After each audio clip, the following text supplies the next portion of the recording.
All right. So we are back to, I know we've been missing for the last few days, technical difficulties with the high holidays coming through. And today we are going to be starting a new Gemara, which is called Gemara Sukkah, which is relevant to next week. Next week, Thursday? Yes. Next week, Thursday, or even Wednesday night, Thursday, is going to be Sukkot, which some people call the Feast of the Tabernacles, or the holiday. What do they call it? You would know better than me. It's something of the Tabernacles, which is when the Jewish people move out of their regular homes and into these kind of huts. If you go to an observant Jewish community anywhere in the world, you will begin to notice these huts popping up starting next week. Usually we do not put these huts up till next week because we usually put it up after Yom Kippur. Yom Kippur is the holiest day of the Jewish calendar, which comes out this year on Shabbat. So this Shabbat we're going to fast. We're not going to eat. Starting from Friday evening till Saturday evening, we're not going to eat, we're not going to drink, and we're going to go on a massive marathon prayer marathon. And this prayer marathon, we're going to be praying pretty much the entire day, right? We start in our yeshiva, we start here at 9 a.m. We go from 9 a.m. till about 7 p.m. with a 1 hour break in between, and that's it. All right? So if you like praying, come to our yeshiva. You can pray the whole day from 9 a.m. to 7 p.m. One long prayer. We'll have a little break in the middle for about an hour, and that is it. Okay, that is this Saturday, which is Yom Kippur. Yom Kippur is more of a serious holiday. Serious holiday meaning that it is about atonement. It's about God cleaning our slate from sin that we may have accumulated over the year.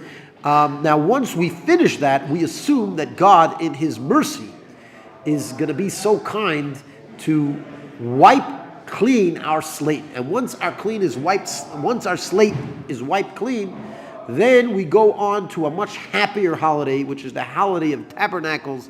We call it Sukkot, which is the Hebrew word for those tabernacles that we are going to be building. Bezrat Hashem.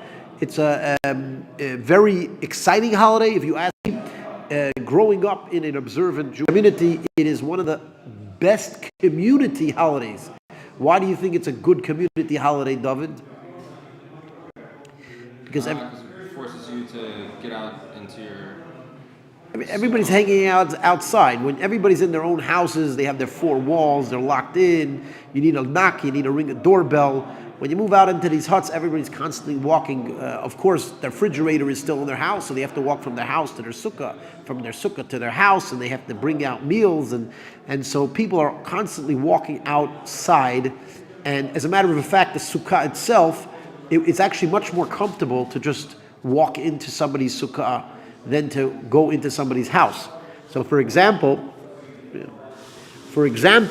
if you want to say hi to your friend, you just kind of like walk into his sukkah. It's, it is private. It has four walls. It has a door, but it's less homey. It's less, you don't feel like you're invading somebody's personal territory by going into their sukkah.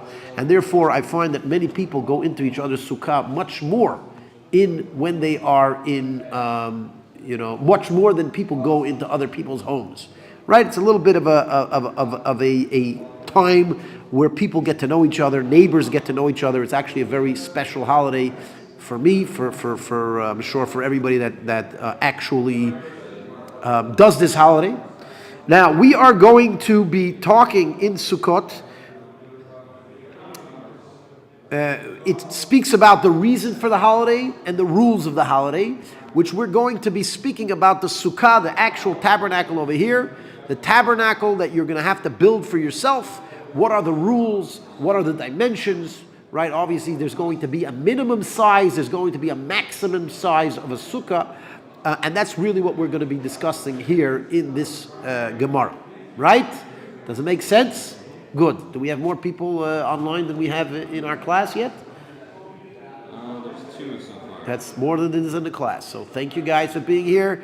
Right now we have a really empty class because we're kind of like in between things, and And so we have one person live and Baruch Hashem, 2 people online, and hopefully we're going to grow more.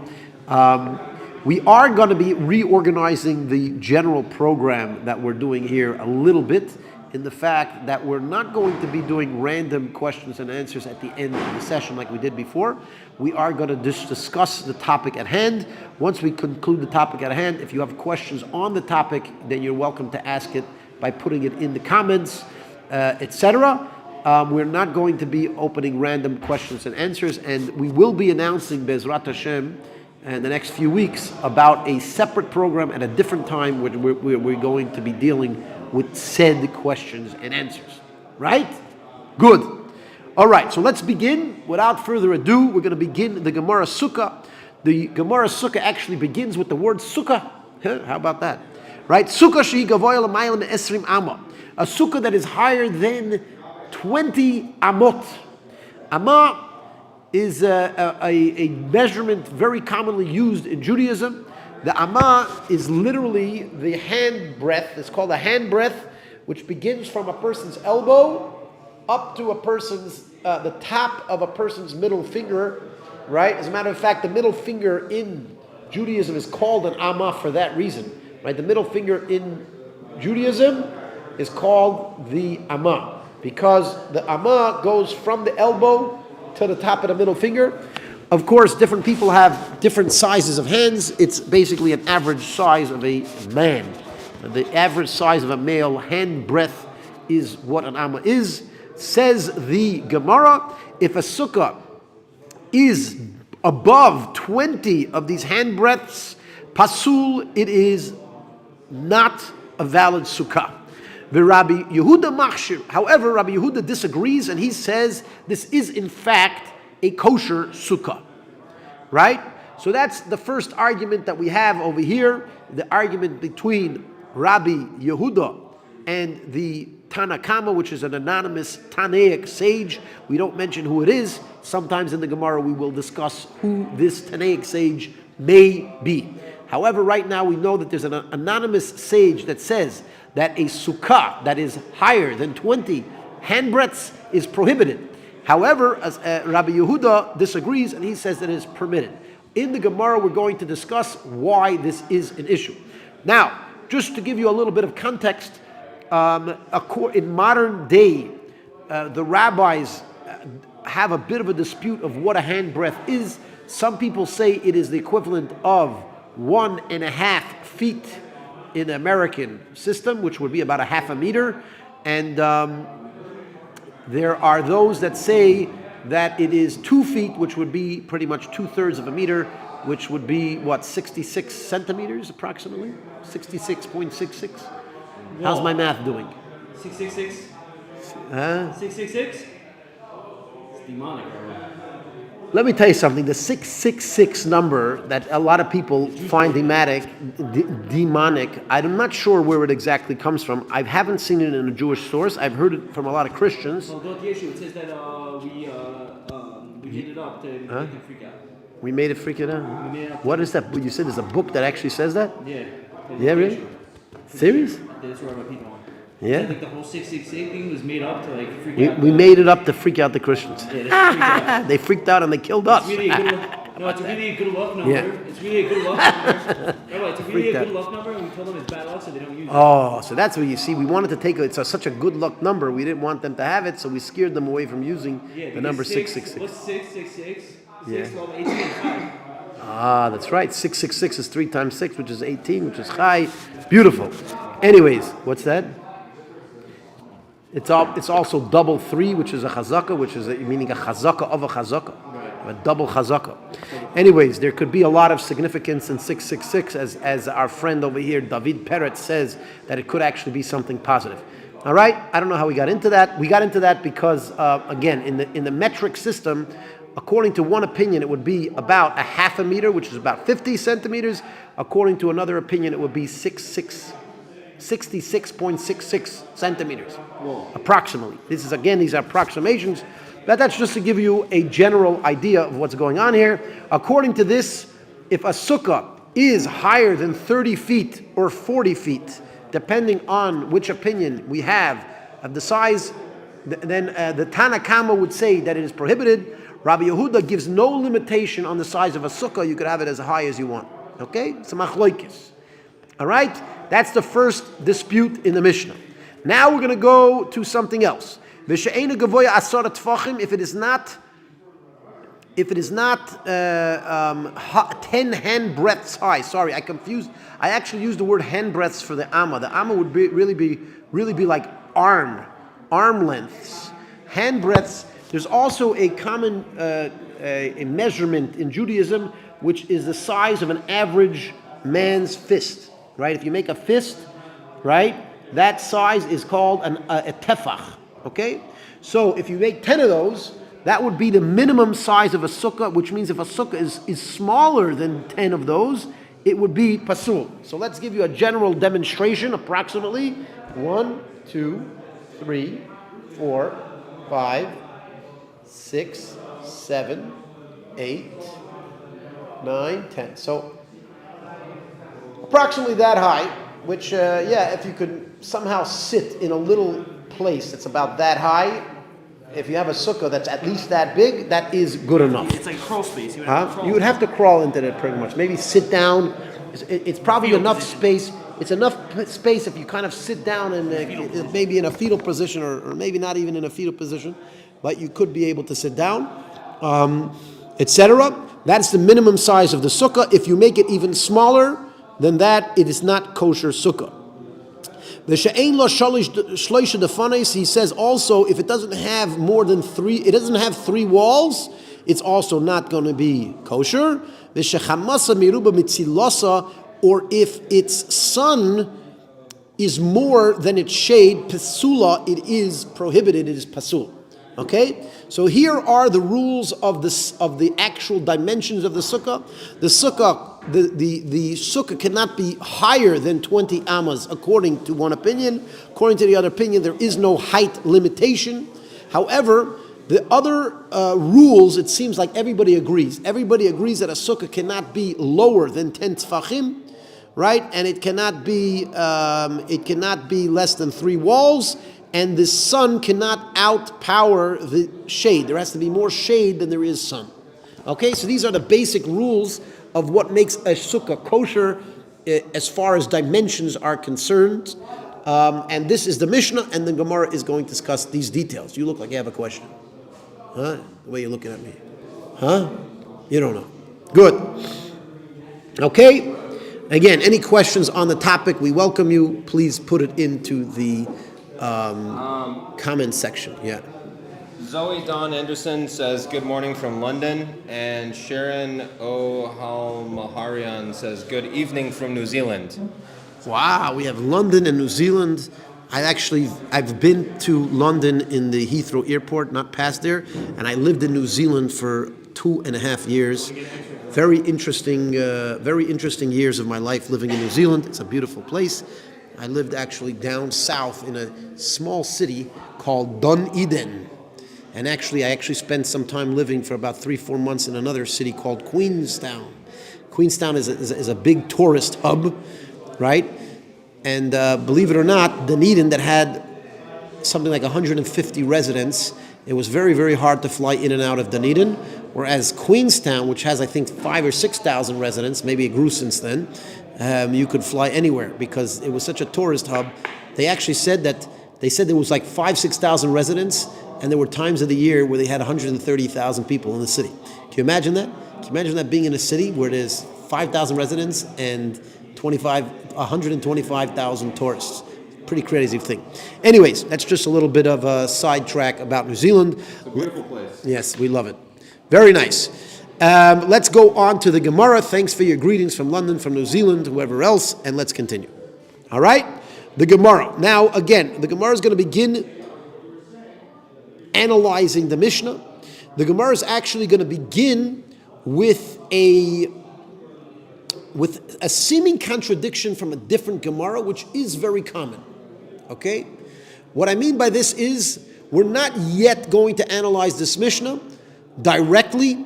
We're actually going to try to resolve a conflict between this Mishnah and a different Mishnah somewhere else that seems to say things that we're like, hey, how come over there it's different than here? And that's just a brief introduction to what our Gemara is going to be discussing. And let's begin. Tanan, we learned in a different Mishnah. Tanan Hassam, we learned over there, which means we learned over there, which means not over here. Where is there? Where is there? The previous Mishnah? There is actually anywhere but here. Okay, when the Gemara uses the term there, it means there is anywhere else is there.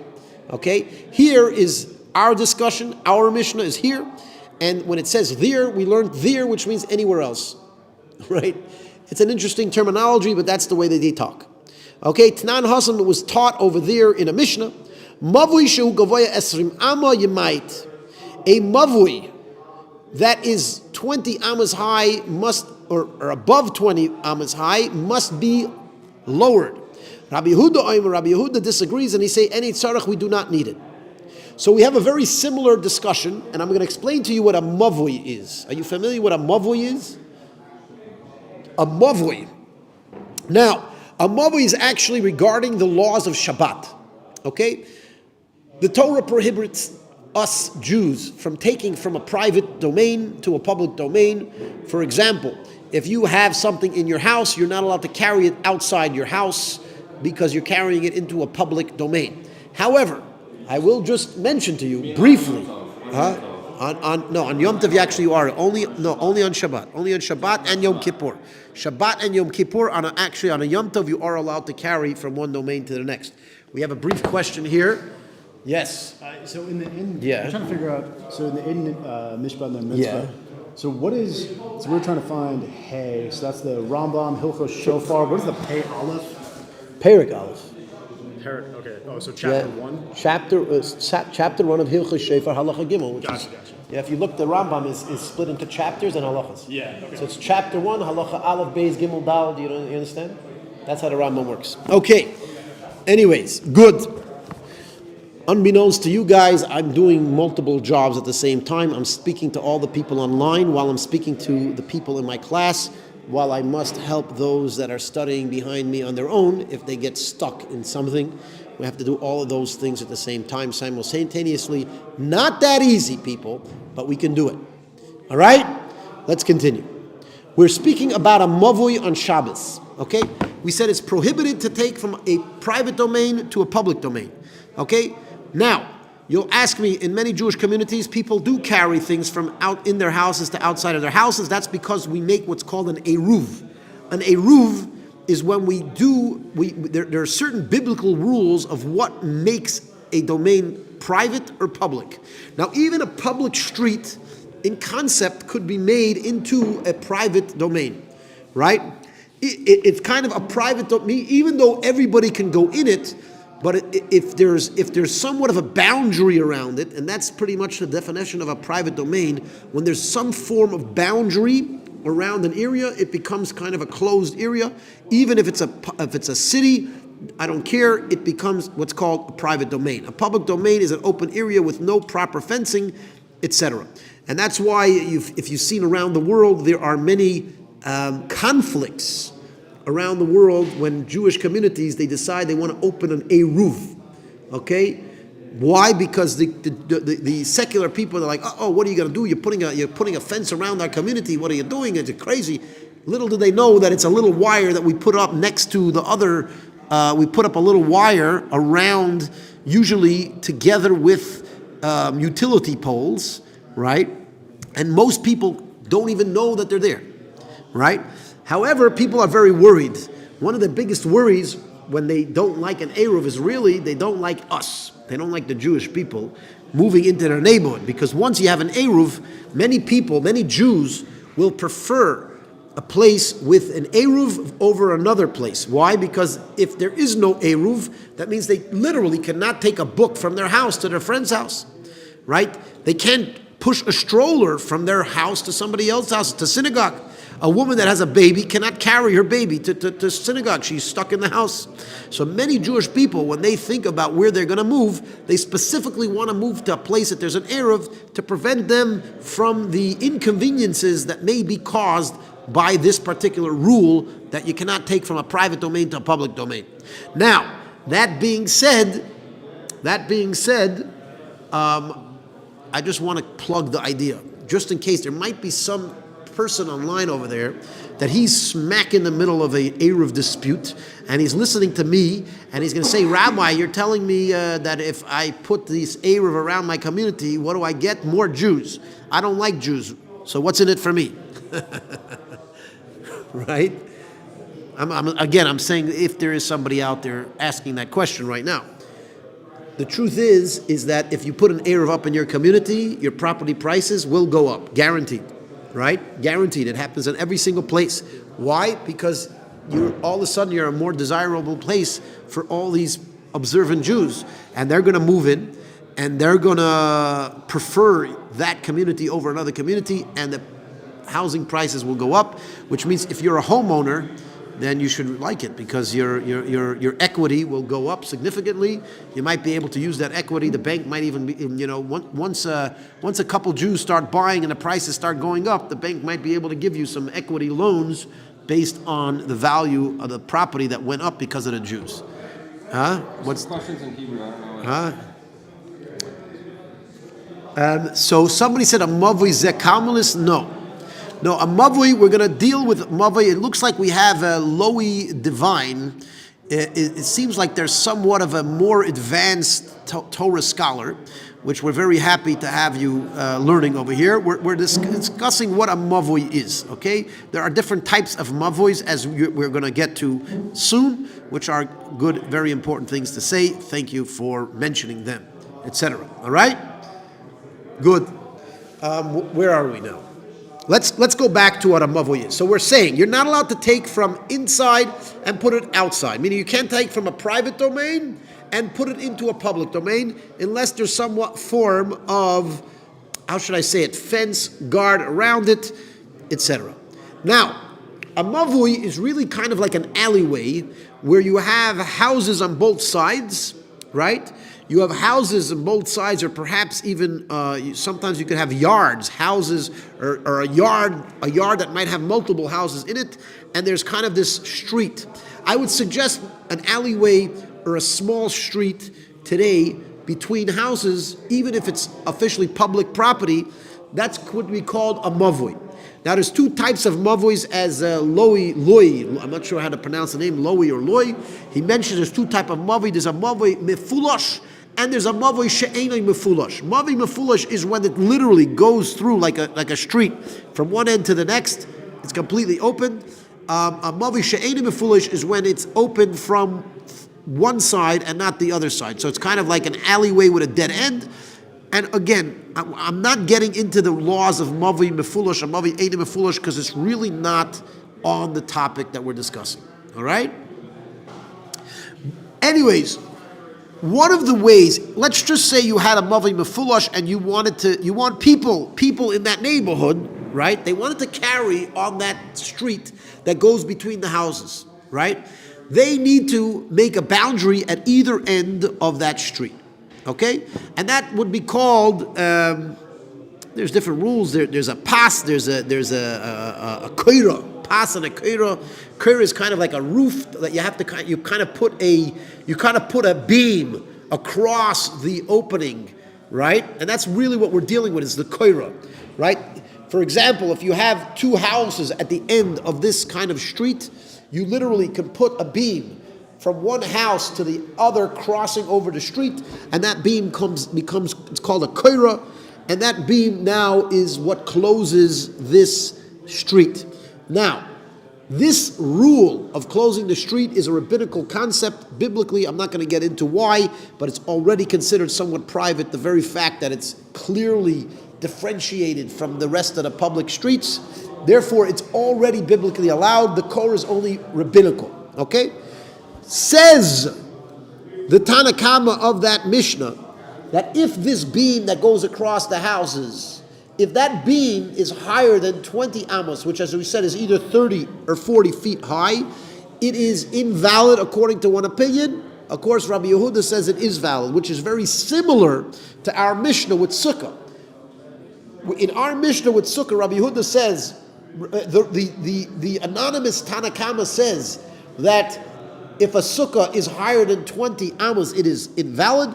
and Rabbi Yehuda says it is valid. It seems like the same argument here. The anonymous Tana says that if the beam going across the mavoi is higher than 20 cubits, it is valid. 20 amos, it is valid. It's invalid, and Rabbi Yehuda says it is still valid. Okay, that is the general rule of mavoi, which seems identical to our Mishnah. Now comes the Gemara and asks a question. Yeah. Ma'ishno gabi sukkah the tani psula, u'ma'ishno gabi mavoi the tani takanta. Why is there a significant difference in the wording where in the discussion with a mavoi we say if it's higher than 20 amot you must lower it, and in our Mishnah we say that if the sukkah is higher than 20 amot it is invalid? Why don't we just say to lower it, just like we said in the other situation?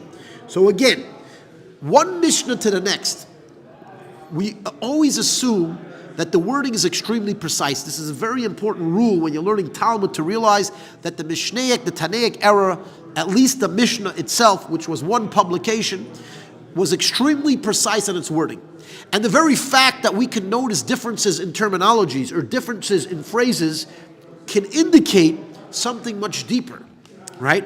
And that's why our Gemara is wondering, how come in one Mishnah we tell you it's invalid, and the other Mishnah it tells you to lower it? Now, let me ask you a question. If we lower the sukkah, would it be valid? Why not? Why wouldn't it be valid, right? Why wouldn't it be valid if you're going to tell me that a sukkah can't be higher than 20 amot? Okay, so I'll lower it. Once I lower it, it's lower than 20 amot. There would be no reason to say that it's invalid. So why don't we tell you by a sukkah that if your sukkah is higher than 20 amos, you need to lower it, right?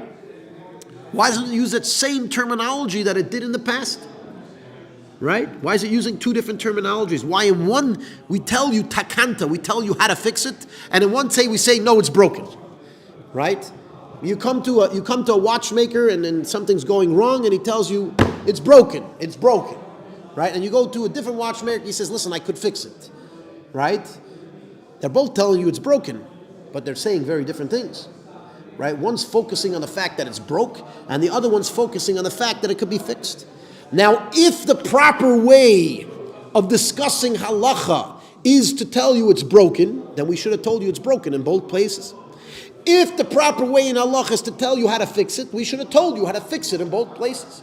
How come in one place we tell you that it's broken, and in one place we tell you how to fix it?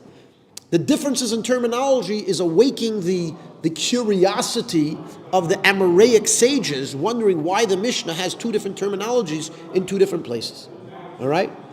And by the way, a side lesson that I want to point out, right, is that you see that you know the Talmud even learns out of basic, you know, simple. I mean, simple is one told you to fix it, one told you it's broken.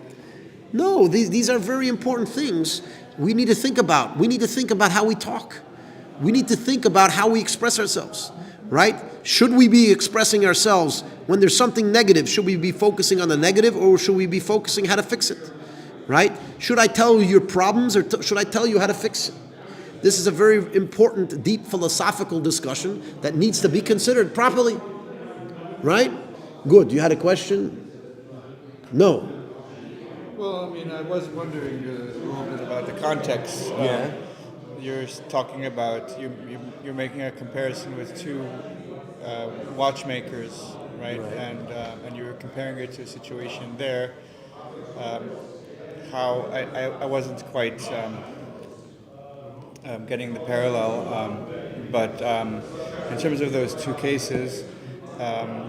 Both watchmakers are able to actually repair the watch, I assume, yes? Correct. And that's the same thing over here. In both situations, we're assuming you could fix it, right? However, in one situation, we told you it's broken. In one situation, we told you that how to fix it. It seems like it's not important to say that it's broken if the whole reason you're going to the watchmaker is to fix your watch. Why would the watchmaker say that to you? It's obvious. Correct. Again, so essentially, put it this way. If the Mishnah used two terminologies in two different places, right? It shows that there is reason to use each terminology in each place. right? Meaning there's reason to say it like this, there's reason to say it like that, and that's essentially what the Gemara is going to try to figure out, is why is the Mishnah saying one thing in one place and another thing in another place. If the Mishnah said the same thing in both places, if the Mishnah used the same terminology in both places, we would have assumed that's the proper way of doing it, whichever way it was, one way or the other, we would have said that's just the proper way of doing it, right? But since there's a contradiction, means that there's a reason why we say it in one place like this and another place like that. All right? Good. So that's the question of the Gemara. Yeah? So the Gemara first introduces a possible solution. It says, Sukkah di'araisa, a sukkah which is a biblical commandment, Tani psula, it has to tell you that it is invalid biblically. Mavui dirabanan, the mavui, which is a rabbinic concept, as I said earlier, Tani takanta, therefore we taught you how to fix it, right? Which means that since it's biblical, we need to give you much more clarity, right? It's biblical, we give you clarity. Puzzle, don't even think about it. Whereas if we tell you to fix it, it sounds like, okay, it's okay, I just need to fix it. Okay. If it's a rabbinical case, we'll tell you, listen, you got to fix it. And if you didn't fix it, what's going to happen? Okay, so you transgressed a rabbinical, which is not nothing, but we don't need to be as precise and as blunt. So the first suggestion is that with a biblical commandment, we need to be blunt, we need to be clear, so there could be no mistakes in the matter. Because if I tell you it needs to be fixed, okay, well maybe it needs to be fixed, but if I don't fix it, it's still okay. Right? If you go to the watchmaker and he says it needs to be fixed, okay, it needs to be fixed. And if I don't fix it, it might work not as good. Right? Now, there could have been a mistake. You may have thought, if we told you could fix it, you may have thought, well, you should fix it, but if you didn't, it's still okay. And so with the rabbinical, we're going to take the risk. We're going to take the risk that you might make that mistake. Right? However, with a biblical, we need to be more clear and more blunt and tell you it's invalid. So that is the first answer of the Gemara. As we're going to see, the Gemara is going to bring another answer because this answer perhaps is a bit weak, right? That it's biblical. What do you mean? In rabbinical, we don't need to tell you to be precise. That's what it seems like you would come to the conclusion. If you would listen to this answer of the Gemara, you would pretty much suggest that rabbinical things you don't have to be so careful about, right? That's what it seems to suggest. But why? Seemingly you should. As a matter of fact, many times in halakha, we say rabbinical is more strict than biblical.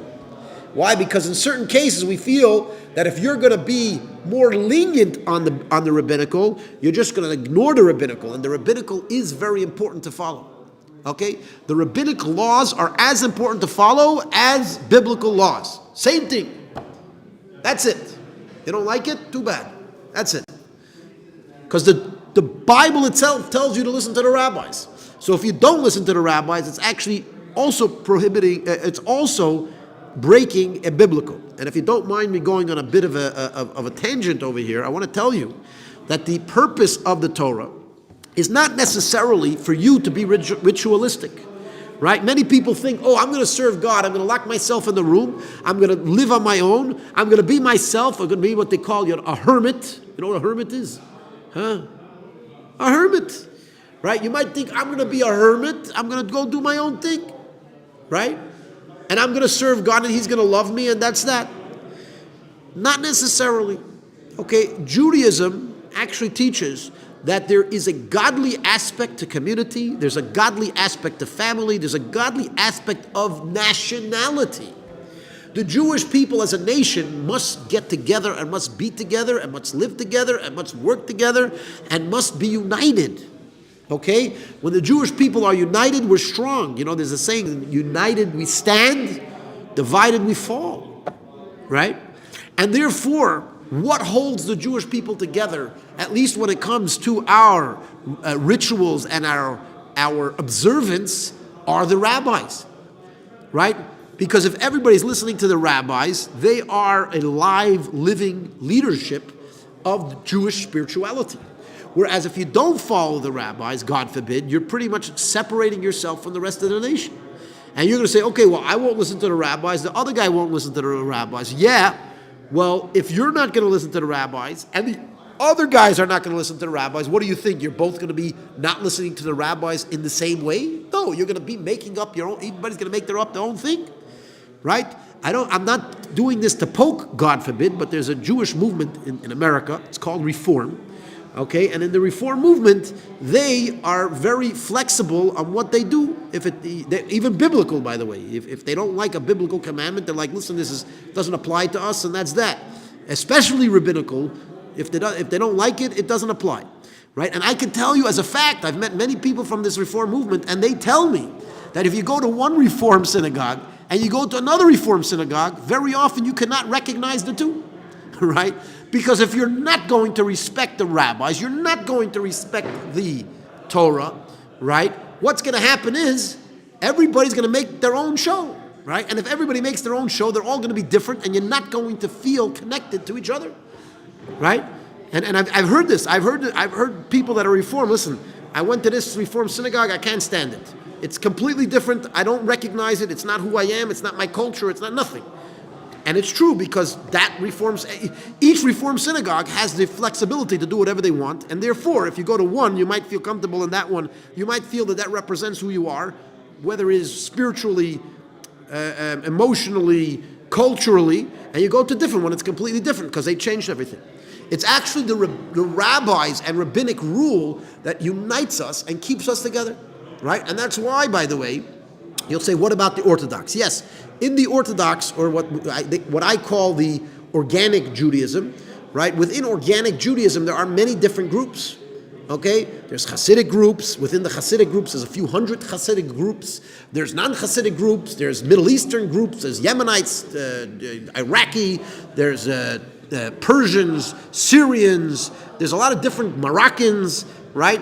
There's a lot of different types of synagogues. But I can tell you as a fact, right, even though if I go to a synagogue that's very different than me, if I go to a Hasidic group that's not Chabad, if I go to a Yemenite synagogue, even though I will realize that their culture is extremely different, I won't feel that they are too, too drastically different than what I do. I won't feel that way, right? If I go to pray in a Yemenite synagogue, again, their tunes may be different. They might have a little bit of different wording here and there, but ultimately, most of what's going on, I'm going to be familiar with. Why? Because there was a strong rabbinic presence, and this strong rabbinic presence, we're following the rabbinic rules and the rabbis that held us together in how we interpret the Torah, as well as the rabbinic rules that keep us together culturally. Yeah. We have a question.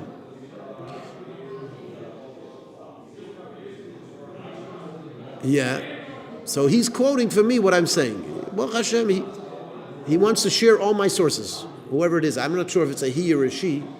Whoever you are, by the way, what is it? That's Lowy, right? Lowy Divine. Whoever you are, I'm not sure who you are, but he wants to share my sources. But I'm just explaining. I want to tell you that rabbinical, in some situations, could actually be stricter than biblical. Right? Because, as I told you, it is extremely important that the Jews maintain a sense of unity, and that's part of our service to God. Right? It's very important.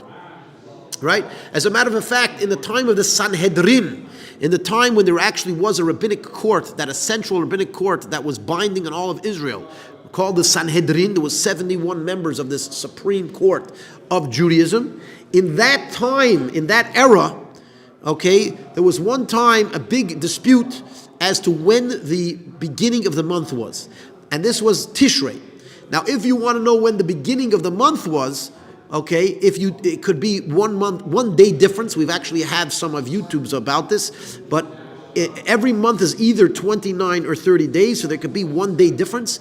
But you have to realize that not only is it 1 day difference on when the month starts, but that entire month is going to be 1 day off. So there was a rabbi that he believed that Rosh Chodesh was on a different day than when the Sanhedrin decided it, right? And it was Tishrei. And what they did was they told him that this guy must carry his money publicly on the day that he believed was Yom Kippur. Okay, it was the day that he himself thought was Yom Kippur. However, the other rabbis disagreed, and they forced him to walk around publicly breaking the rules of Yom Kippur to prove to everybody that even though he may think that that day was Yom Kippur, but that God forbid he was not actually observing Yom Kippur on a day where the rabbi said was not Yom Kippur. Right? This is a story in the Talmud, in the Gemara. And this goes to show the importance of camaraderie, of unity, of being together, and that's actually one of the reasons why it's super important to follow the rabbinic rules, because the rabbis, the rabbinic system is actually what keeps the Jewish people together. If not, everybody does what they want. Again, if you're not going to listen to the rabbinic rules, you're not going to listen to the rabbi's way of interpreting the Torah, then everybody's going to interpret the Torah however they want. Before you know it, there's going to be no nation of Israel, because everybody's going to do whatever they want. Everybody's going to feel separate from the next person. Right? Good? So, that being said, I want to go back to what our Gemara is discussing. Our Gemara is essentially discussing why on earth would it be less important if it's rabbinical than if it's biblical? It should be important also if it's rabbinical, right? Again, the Gemara first tried to say that when it comes to biblical, we have to be extremely precise, and we have to say it's prohibited. We don't say that you could fix it, right? Even though you could fix it, but we need to tell you precisely, so you shouldn't think that even if you didn't fix it, it might be okay. No, don't.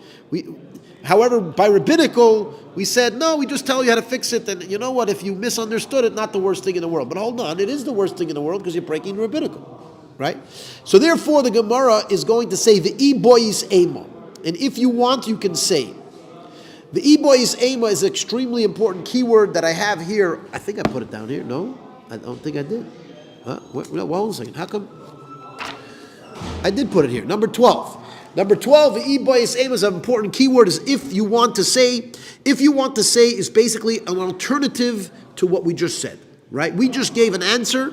We gave one answer. Now we're going to give an alternative answer. Now, if and when the Gemara gives an alternative answer, it automatically indicates that there is some issue with the original answer. Because if there was no issue with the original answer, then why would we be giving you a second answer? So again, the question is why when it comes to sukkah, we tell you it's prohibited, and why when it comes to the mavui, which is that board that goes across the houses, why we tell you that you could just lower it if it's too high, right? In one we say if it's too high, it's prohibited, and the other one we say if it's too high, lower it, right? So the alternative answer is as follows. Even in a situation, if it's a biblical prohibition, we would also tell you how to fix it. It means there's no issue with telling you how to fix it, right? And even biblically, we would have told you how to fix it, which means there's no issue. We don't need to be so blunt and tell you it's pasul. We can tell you to fix it, right? There's no issue, even biblically, right? So, why does it say it differently? Mihu, however, sukkah, the situation with sukkah, the nefishi milsa, that has many details to it, pasuk v'tani psula, it basically said, it's pasul. Mavui, the loy nafish milsa, tani takanta. However, by mavui, where there is not so many details, we told you how to fix it. Okay?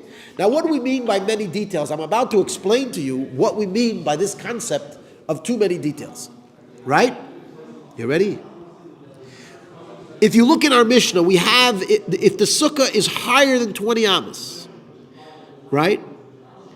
We also say if it's lower than 10 tfachim. We also say if it's less than 3 walls, and we also say that if the sun outshines the shade, it's also invalid. So we have 1, 2, 3, 4. We have 4 rules, really, right? 4 rules.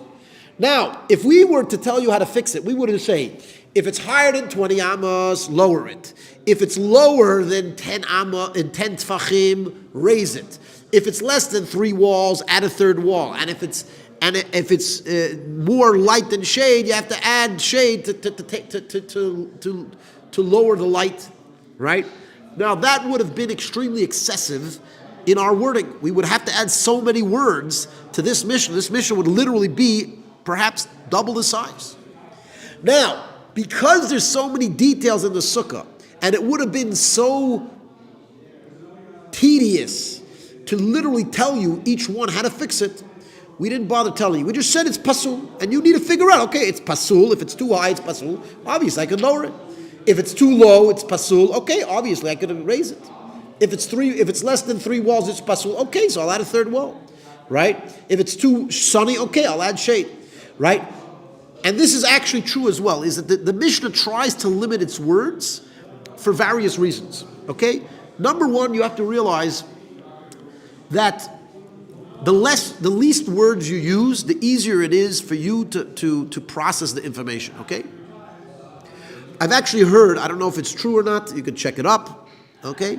I've heard that Einstein once was seen doing a simple math calculation on a calculator. And they asked him, they said, well, come on, you don't know what 1 + 1 equals. You don't want 5 + 5, 5 times 5. Like, come on, why do you have to do it on a calculator? And I heard that Einstein actually said, why should I use the energy, right? I might as well save up my mental energy for something more important, right? I should now use my mental energy to try to figure out this simple math equation when I could be using that same energy. I could basically use a calculator to tell me this simple, conclusion of this simple math, and my brain is going to try to say how to put this together, how to make a formula, what should go first, what should go second. You understand? Right? So so he's basically saying the deeper stuff, the more complex stuff, is really what he should be focused on. Right? The reason I'm saying this as well, listen carefully, is because in today's day and age, I know I like how should I say it? Insulting the Western world and their way of operation, right? Sorry to do this again, but in academia, very often they tell you to write and write and write and write more and more and more, right? So you basically take a simple concept that I can literally explain in 1 page, and I end up writing a whole book about it. Right, and that's actually considered good in academia, because hey, wow, you wrote a 100-page book about this concept. Whereas if I wrote 1 page, it'd be like, okay, that sucks. It could be that 1 page is more information than the whole book. I don't care. They look at the pages, they want to see how much information there is, how much data there is, etc. The problem with this is it actually hampers, if that's the right words. Right? It basically holds back. What is that a right word? Hampers? Huh? It basically holds people back from human development. It is basically slowing human development. Because if I could have learned your idea in 1 page, and now I spent 300 pages reading that same idea, right? I just wasted 20 hours of time when I could have figured it out in a half an hour, right? Why waste the time? Spend your time on something else, right? You should learn the idea in as quick amount of time as you could, and then try to apply the idea as best as possible. Instead, they're wasting their time trying to figure out the idea in 300 pages when they could have figured it out in 1 page, and now all that time just went to waste. They could have spent all that time trying to apply the idea, trying to develop the idea, try to enhancing the idea. Instead, all they do is they're spending reading, right? And by the way, I've heard this from people. My teacher, by the way, when we were in high school, already told us in high school.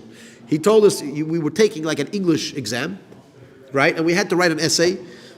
And he's right, just express yourself, just come up with things to add. So I would have an idea that I could literally write in 3 sentences, but I would puff it up and write a whole essay, 2-3 pages, and I would get this awesome mark. You want to hear an interesting story, by the way? No, on the same thing. Okay, we actually had a history exam, and I'm talking about a government history exam, not something the yeshivas put together. It was official. It was New York Regions. If anybody knows the New York Regions exam, okay, New York Regions exam in history, okay.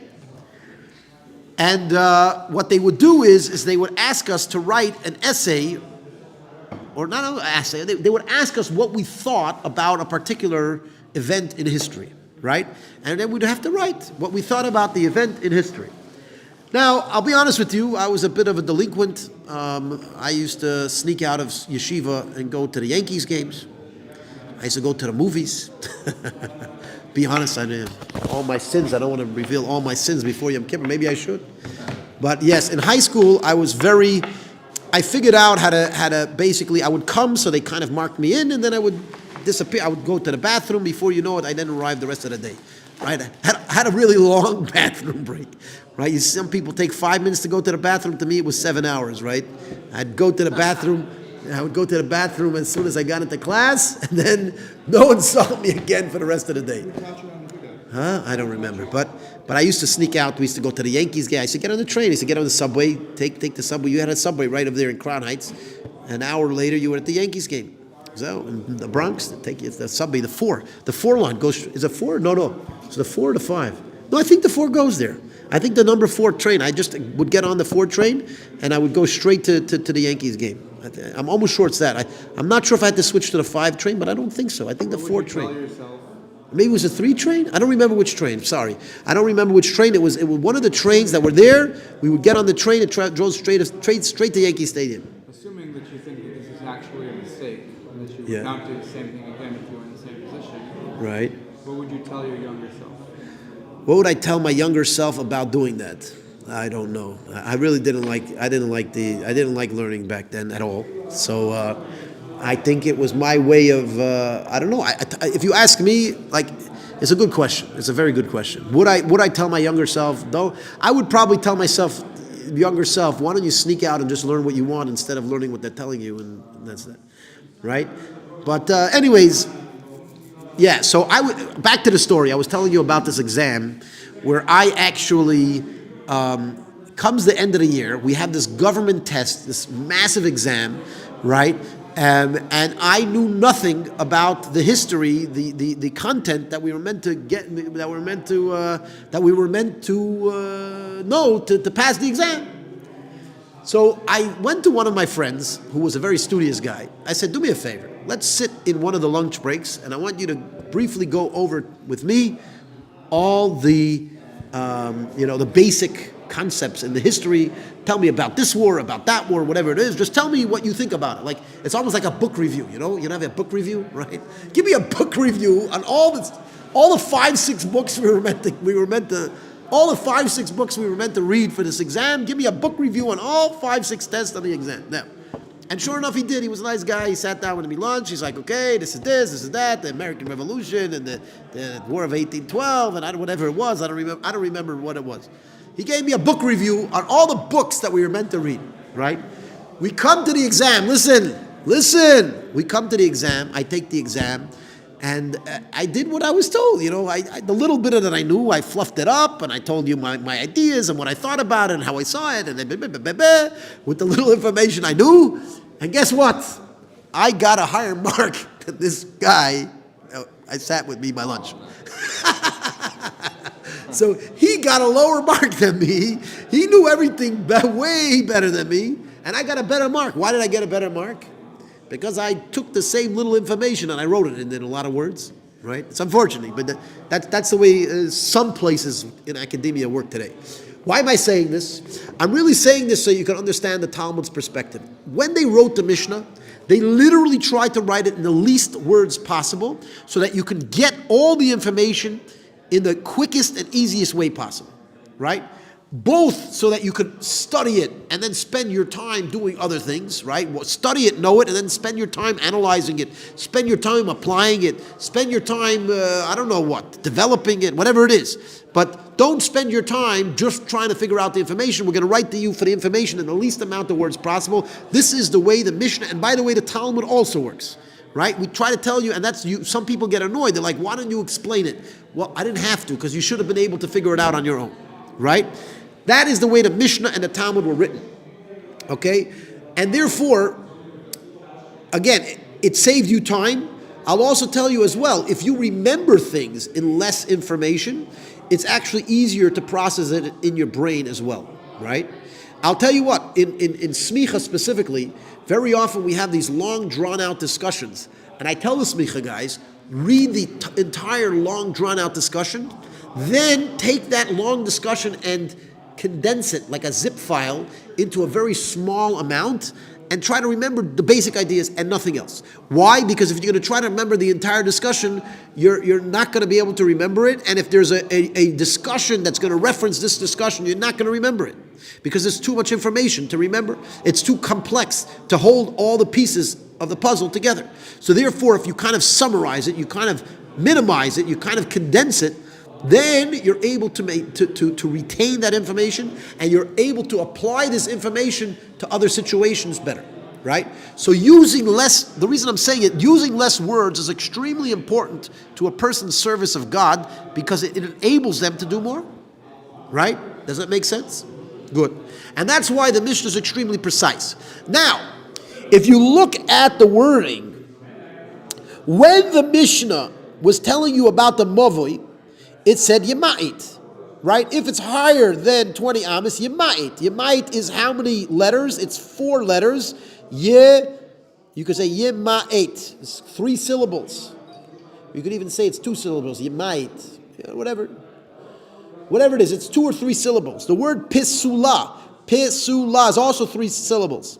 Right? So if it would tell you it's prohibited or it would tell you to lower it, it's literally using the exact amount of syllables, the exact amount of words. As a matter of fact, if you look at letters, Pisula is actually 5 letters and Yemait is only 4 letters.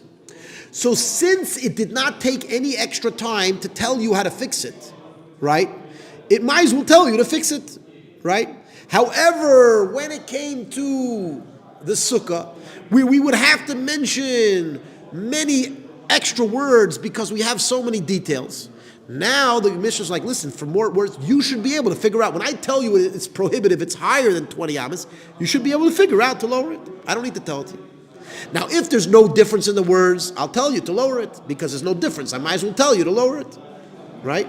But if there is a difference in the words, if I'm going to have to add a lot of words to tell you something that you could figure out on your own, I'm not going to do that because I'm actually hurting your ability to learn by giving you extra data that you need to download before you can understand the information. You understand? So that's the brilliance of the Mishnah, that's the brilliance of the Talmud, and that's the Talmud analyzing the Mishnah, because the Talmud is trying to explain to you why the Mishnah said it that way.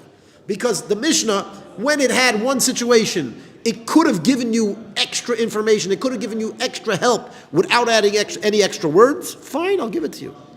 But if I need to add extra words when you could and should be able to figure it out on your own, I'm not going to do it, because then adding the extra words is giving you more data to fill your brains with, which is actually preventing you from growing as quickly and as swiftly as you really should be able to grow. Make sense? You had something you wanted to say? No, you were like turning the car. I thought you were trying to show. You weren't trying to show me something? Okay, good. Any questions? How are we doing on time? It was a bit late. Okay, so we're gonna wrap this up. If we have any questions on the topic, we will deal with it. Again, as I said, general questions we did in the past, general questions on other topics. Unfortunately, it's been a little bit destructive to our class because many of the guys feel that these questions either are simple questions that they don't need to be answered. And sometimes it just kind of goes on to topics that they're not so interested in. So this particular class is going to stick with the Talmudic lessons, and that's it. So if you like Talmud, you'll come here, we'll learn the Talmud, and if you want questions and answers, you just stay tuned. We're going to mention about Bezrat Hashem in a few weeks. We're going to start another program where we're going to be able to interact with people in general Judaic questions. All right? Anybody else? No? That's it. Well, I want to thank everybody for coming. If you haven't yet subscribed to our channel, please do so immediately. Hit like, share, spread the word, and we love you. Have a great day.